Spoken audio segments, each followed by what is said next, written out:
Career journey പറഞ്ഞതുപോലെ life story പറയുന്നത് ചോദിച്ചവർക്ക് വേണ്ടിയിട്ടുള്ള വീഡിയോ ആണ്. നേരത്തെ വീഡിയോൻ്റെ കണ്ടിന്യൂഷൻ കൂടിയാണ് കേട്ടോ.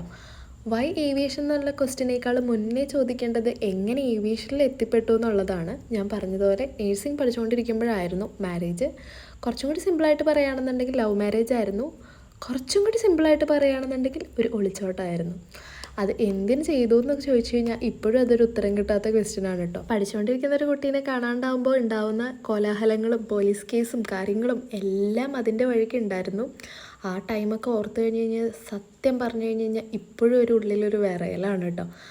എന്നാൽ ഇത്രയും കോലാഹലങ്ങളൊക്കെ ഒപ്പിച്ച് കഴിഞ്ഞിട്ടുള്ള ലൈഫ് അടിപൊളിയായിരിക്കും എന്നായിരുന്നു എൻ്റെ ധാരണ. പക്ഷേ അവിടെയും ചീറ്റിപ്പോയി. പക്വതയില്ലാതെ രണ്ടുപേര് ചേർന്ന് തുടങ്ങിയൊരു ലൈഫ് കുറേ പാളിച്ചകളായിട്ട് അങ്ങനെ കുറച്ച് നാൾ പോയി.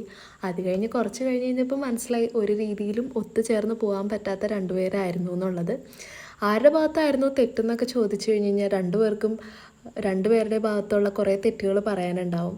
പക്ഷേ ചില കാര്യങ്ങൾ നമുക്ക് മുന്നോട്ട് കൊണ്ടുപോകാൻ പറ്റുന്നില്ല എന്നുണ്ടെങ്കിൽ കൂടുതൽ അങ്ങോട്ടും ഇങ്ങോട്ടും ബ്ലെയിം ചെയ്യാതെ അത് നല്ല രീതിയിൽ പിരിയുന്നത് തന്നെയാണ് കേട്ടോ നല്ലത്.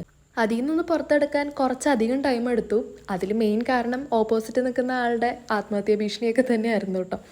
പിന്നെ കുറച്ച് കഴിഞ്ഞ് കഴിഞ്ഞപ്പോൾ വീട്ടുകാരും അങ്ങനെ പതുക്കെ കാര്യങ്ങളൊക്കെ അറിഞ്ഞു. ഇനി ബാക്കി ഞാൻ അടുത്ത വീഡിയോയിൽ പറയാം കേട്ടോ. ബൈ.